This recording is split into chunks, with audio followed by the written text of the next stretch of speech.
thank you for joining us today. My name is Mandy Geary, Mandy, for those of us who know me, and I'm thrilled to be here moderating this panel. It's probably one of the more important defense topics, or topics in defense innovation. If you're in the audience, you may have struggled to be stuck between the life cycle of R&D and adoption and acquisition. It not only can kill a startup, it frustrates investors and truly can stall out innovation in the national security space. So today we're going to tackle some of those solutions head on. This panel will challenge conventional thinking, how we examine how companies can break through the well-worn cycles of acquisition, and how we can address technology with agility in the defense market. So I'm going to go ahead and introduce the panel. First, we have Joe Werther. Joe comes from a wealth of experience, being a technical director in the Air Force and also the CTO for multiple startups. He understands the bureaucratic hangups that can absolutely deepen the valley of death. And then next to him, we have Jim Smith. Jim Smith is the former acquisition executive for SOCOM. He has seen firsthand how SOCOM can push the boundaries of rapid acquisition, and through his tenure was one of the most forward-leaning defense buyers and truly set a standard that we still live with today. Third, we have Andrew Bossart. With a career spanning government acquisitions and consulting startups in this exact arena, to being an active reservist in the United States Air Force, he has seen startups engage and fail to engage with the DoD and seen their successes. So without any further ado, I'll go ahead and kick it off. All right, first over to Joe. So the FAR isn't inherently slow. I'm trying to stay away from that. It offers pathways to provide agility for appropriate acquisitions. What are real blockers to speed, and how can the startups and DoD programs better navigate them? Yeah, Mandy, I think that's an important topic to dive into when we talk about the FAR. There's kind of this narrative in industry that the FAR is slow, CSOs and OTs are fast, it's a tale of two cities, and unless you do non-traditional acquisition, you can't possibly get after the mission. I think they're both tools in the toolbox, and I've done FAR-based, multi-$100 million FAR-based contracts in 6 or 8 weeks. I've done OTs that have taken months. And I think the differentiator between those two is mainly twofold. One is, you talk about product market fit, and that's a term we use in industry to really say, do you know your customer and how does it help them solve a problem? But it's also a problem on the government acquisition side. And this is a little bit about where you're engaging with your buyer and kind of building empathy with the mission that they're trying to solve, and helping them tell a story in either the solicitation or the pull-through they're going to do on either a direct solicitation or the pull-through on like a BAA or a CSO, to say, how does this thing that we're building in a startup, whether that's, I'm a non-kinetics guy, right? I'm a hacker, that's my background. How does that solve and enable us to do something we can't do today? That makes it easy for acquisition to get to yes. I mean, Jim in his past job, I don't want to talk for him, but like his job was to make operators more effective every day.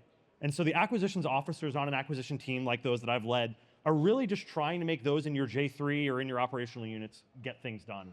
And so it's helping to communicate product market fit and ConOp. It's building that empathy with your customer, and it's start to like invest in understanding and really reading the FAR. It'll help you fall asleep at night. But there's a lot of things in there that we in the acquisition community have often fallen prey to what feels comfortable versus what the document actually says. There's a ton of room for tailoring. Help carry your customer into a tailored acquisition strategy that moves at the speed of mission. That's the key, and that's really what I've seen when we talk non-traditional acquisition is it's given the community a license to think differently, and not necessarily in what the PowerPoint and DAU says, but what the actual regulation says under the hood, and tailor those to get after the mission. I think that's how we move faster. I agree. Thank you. All right, over to Andrew. So the Works ecosystem, DIU, all those were considered non-traditional when they first came about. There are now very established pathways for technology into the DoD. What is non-traditional today, and what emerging models are worth kind of paying attention to as we go forward? Yeah, thanks, Mandy. So non-traditional, right, companies that aren't normally engaged in business with the DoD, I think we're going to see non-traditional go away as the dual-use market continues to grow, and as more companies focus on selling into defense. the works, the DIUs, they're a known, to use a Rumsfeld term. That is the pathway, right? Those organizations have pulled the budgets away from the labs, and they have created a very structured approach for startups, smaller companies to engage. That, strategizing around that pathway as companies are developing their product, whether it's hardware or software, getting through that program as quickly as possible, right? Aligning it with product development, that should be the goal. To enter into the DoD market as a non-traditional and to think you're going to jump to, a sole source award or a BAA happens. It's not the standard, right? Sure. And so that's the pathway to follow. And just to touch back on what Joe said in the last question, right? Federal acquisition regulation has a lot of different pathways, right? I mean, we hear people do complain about the FAR. We need to change it. I think what we need to look at from both an industry perspective and a government perspective is the culture, right? It's contracting officers understanding risk, managing that risk, and moving fast. I'll draw on my time when I worked for Jim at SOCOM. We had Armed Overwatch, $1.8 billion program. We had $20 million ATR that we were leveraging. We were going to do 5 OTs, cost share, do a demo out in New Mexico for that program. We were moving quick. We had 4 people working that entire program and briefing Jim on a weekly, bi-monthly basis. 4 people, $1.8 billion, right? It can be done. It doesn't mean it needs to be done for everything, but it's all about the culture of the organization and how you leverage the FAR to move fast. Right. Wonderful. Thank you. Really quickly, just kind of pivoting outside the contract, what alternative financing models do you think companies should utilize to bridge the gap and sustain revenue while they work through this process for dual use? So I think the standard process of raising capital, right, from known investors, right, having conversations with those investors to understand, who are those LPs. That's becoming a major topic in the DoD, is making sure that, this nefarious capital term is being thrown around. We want to make sure that the folks that are investing in these technologies don't have access to certain IP, et cetera, especially as the DoD subsequently invests in that technology. I would also say, for the new non-traditionals in the crowd, that there are more companies popping up that are doing not investments, but they're doing, they're lending, it's basically debt for those companies. I would caution pursuing that route, right? We're seeing capital flow into the dual use market. Focus on that. Focus on how you're going to sell commercially, how you're going to sell into DoD. Tell that story to investors, and then I think as we see the markets normalize moving forward, I think we'll see more money flow into the defense sector. Awesome. Thank you. All right, Jim. So how should the DoD set realistic speed expectations while still leveraging kind of acquisition rapid pathways? SOCOM's agility is inherently unique. It sets a standard for a reason, but in our previous conversations, large service level organizations cannot sustain or maintain that level of agility. So, Thanks. Yes? Hey, so first of all, just want to kind of put out that really thankful to Luke and Kate for this venue and for all of you for attending this. I think this is really, really good. The fact that you folks are interested in the defense industry and helping out our war fighters is extremely admirable, and I'm happy to be here to try to pass on some wisdom. The bar for that wisdom is really high. There's no magic wands out there, so I'll try to give you something to justify your time here, but it's a tough question. Not everything can look like SOCOM, right? I mean, I'm very proud of what Special Operations Command does, especially our warfighters, but in the acquisition space as well. But you guys are familiar with the idea, one of the reasons acquisition is so hard in the Department of Defense is this idea of 3 different entities that have to spin together in order to get product to our warfighters. You got to have the requirements process right. You got to have the budget process right, and then you have to have the acquisition strategy right. And in many places in the DoD, those 3 circles, requirements, budget process, and acquisition strategy, fall under 3 different decision makers in 3 different organizations. And to pull those 3 circles together is really difficult. The advantage that SOCOM has over the majority of Department of Defense is those 3 circles are collapsed on top of each other. The same people that make the decisions on the budget, that make the same decision on what is a requirement or not, and the same people that have the acquisition strategy all work for one 4-star general. And that 4-star general has a definite, input into how fast or how slow we go. So Andrew's point about Armed Overwatch, it was a great program in terms of acquisition speed, but we had a commander that said, "Thou shalt go get me these airplanes, and don't tell me it's going to be taking me 5 years to do it. Go figure out a way to get it. Here's the money in the budget. Here's the validated requirement." We worked with the requiring agency. Hey, if you put that requirement in there, it's going to add 2 years to the program. So let's not put that requirement in just yet. We can build that in iteratively later. So there was a lot of give and take that's enabled in the scale of Special Operations Command that's much more difficult at a DoD level. We had the great general here this morning from Army Futures Command. What is Army Futures Command's relationship to the rest of the Army? The requirements, the S&T budget is with Army Futures Command. That's great. I'm just going to speak frankly, it's difficult for those things to transition into the PEO structure in the Army for long-term acquisition and sustainment. It's just harder. And some things should be hard, right? If we're talking about the Golden Dome, Iron Dome for the U.S., that's a pretty big problem to solve. And so, putting a lot of care into how those billions of dollars will be spent probably should take some time on that.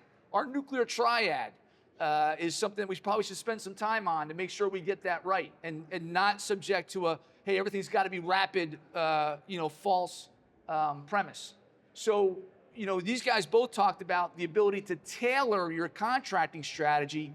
I would lift that, and I completely agree with that. I would lift that up a level to say, we've got to tailor our requirements process, we've got to tailor our budgeting process, and we have to have a long-term view in terms of how much risk can I afford to place. You guys live in a very risk-friendly environment in that if the government's going to make some bets in your space, they're not, risk events that'll take down the DoD budget. If we take too much risk in Golden Dome or too much risk in nuclear triad or things of that nature, those are pretty big risks that need to be looked at. But let's focus on the rapid part. The part that makes SOCOM work and the part that can be leveraged in the rest of the DoD is this idea of a flatter organization with very close ties to the user community. So one of the things I think that you all should be excited about is these experimentation venues that have gotten a lot of traction lately. Project Convergence, General George's Transitioning Contact. These all bode really well, I think, for the folks that are in your space. Because if you can get into these experimentation venues, have the users validate the efficiencies or efficacies of your capability in an operational environment, you've got the right decision makers in there that then can make budget decisions and requirements decisions to start to paint that pathway where you can go from concept to prototype, from prototype to product, and then product to scale. Because that's where you want to be. You want to be at scale, and quite frankly, that's where our warfighters need you to be. If you've got a capability we need, it doesn't do any good to stay in cyber world or stay in experimentation world. We need you at scale. Yeah, absolutely. I would just add to that. So on that last note, not staying in cyber world, as companies are working through that, you've got to engage with the PEOs, not just the labs. You've got to engage with those end users to shape, your commercial product will be tailored at some point to the military end user. And the earlier you can engage there, the more buy-in you get. You don't need to, there's for each company that's trying to sell into DoD, there's not 1,000 end users. Find your internal champion, stick with them, let them inform those early iterations and transition through the process. That way you get out of the cyber world as fast as possible. Yeah, and as Andrew was talking about that when in my first point, I talked about pull-through. and on solicitations, finding that champion in the PEO is how you pull through those vehicles and move fast. So couldn't agree more. Yeah, just and one more Yeah, quick on that. absolutely. That's absolute. Not all SIBRs are created equal. I mean, I talk to a lot of companies out there and they say, oh, I got a SIBR phase 1, I got a SIBR phase 2. And you say, well, who's a transition partner? Yep. Crickets. If you don't know, or if your government sponsor doesn't know how your SIBR's success is going to translate to a transition, you're probably in a bad SIBR. Quite frankly, the Navy, for those of you who work with the Navy does a really good job with SIBRs. Navy only starts SIBRs that have a transition partner identified. I think SOCOM does a fairly good job with SIBRs. Our PEOs at Special Operations Command are the ones who nominate the SIBRs, so they're looking for success to transition. There are other entities out there that I think are SIBR mills in the DoD, and you just be buyer beware on those. And I think the earlier you could identify, if it's not an ONR or Navy-focused SIBR where they have that execute on the back end, really being able to identify that, great, you have the SIBR, you're not done yet. That's right. Like that's your beginning. Now you have to socialize your technology to make sure you're not dropped off in the middle of the valley of the death, right? And so back to one of your earlier points, this is open to the whole panel, but a point that well, all of you have made at one point today, but really focused on, you talked about the Army futures to the acquisitions to the PEO, and that's a good example of what can happen in, right, POM cycles, presidential budgets, all those things. We're not going to be able, in this room, we can think of really great technology and figure out ways to integrate it. We're not going to change that overall. So how, given that DoD money often does get stuck in silos within services, within combatant commands, or even service to service, what have you guys seen as an underutilized strategy for startups or for dual use companies to truly make the case for their broader adoption of their technology across services or across COCOMs? Was a loaded question. Sorry. No, I think it's a great question. And again, as both Joe and Andrew mentioned, you have to have some vision of the end in mind. And again, there's a big risk calculus here. But can you convince your government sponsor that you've got the ability to actually produce at scale, right? Great concepts sometimes relate to great prototypes. But the question I often ask is, how much risk am I taking on in the government, my old hat in the government, that this can actually produce at scale, at quantity? Because, there's a well-worn path of things that started out in Special Operations Command where there's fairly small numbers that then transition to the Army, the Air Force, the Navy as a service. But all of that relied on a calculus of risk that the provider could do it at scale. If you get painted as a niche capability that's great for special operations, that's good for those special operations guys. They could afford it, but it wouldn't be applicable to the general forces out there in the Army, Navy, Air Force, et cetera. You don't want to be painted in that if that's what you're trying to get to. How can you do it at scale? How can you make it affordable to the big service? Yep, and I think that gets to, like, you're asking about venues. I think there are exercises you can get invited to. There are other places, like go find primes. I know it's not a great story, and in smalls we don't really love to go do that, but sometimes there's opportunities for demonstration. I think that has to go hand in hand with direct-to-government engagement. Hopefully the government office can make those introductions for you, but I think it gets to the government folks that are in the room as well, structuring your acquisitions for modularity. Something we think about more on the software and non-kinetic side as well, is like, there is going to be risk, as Jim is talking about. And how do I make it, let's say if I'm buying commercial imagery, how do I make it so that I could plug in multiple sources of commercial imagery? And how do I structure my acquisition and engagement with industry so that perhaps the prime contract I have is doing more of an integration with publication and specifications, and then I can actually create a market and help stimulate the market to want to support the department. Doing more of that, I think, helps drive and create those venues where we can drive adoption of innovation into the department. I'm going to take a different approach to it. I think a lot of the strategies are well known at this point. Companies are leveraging CRADAs for FCLs and 254s. Folks are looking at different. I would, if I was, at a startup, I'd be less concerned about the contract vehicle. The government's going to figure that out. They're going to do what they think is in their best interest. Your concern from a company perspective should be, does this match the requirement? Does it not put me in a bad financial position as I work through the program? Like, those should be your concerns from a company perspective, because ultimately the government is going to pick that contract vehicle, and they also are going to pick what incentivizes that contractor to hit, cost, schedule, et cetera. I would, as you're looking for ways, and Joe kind of mentioned this, partnering with companies, whether it's other startups or primes, is a great way to do that. You've got primes that have their own venture arms right now that are making investments to help grow the industry. I've seen a lot of success on that side. I think the primes understand they have a role to play if they don't want to get left behind by these new companies that are coming online and are really disrupting, right? You look at what Palantir is doing, you look at what SpaceX is doing, you look at what Andrew is doing, right? Those obviously 3 come to mind in the dual use space, and they're disrupting the primes business models in their respective sectors. And so I think there are partnerships to be had there as the primes rethink how they engage with DoD. Yeah, absolutely. All right.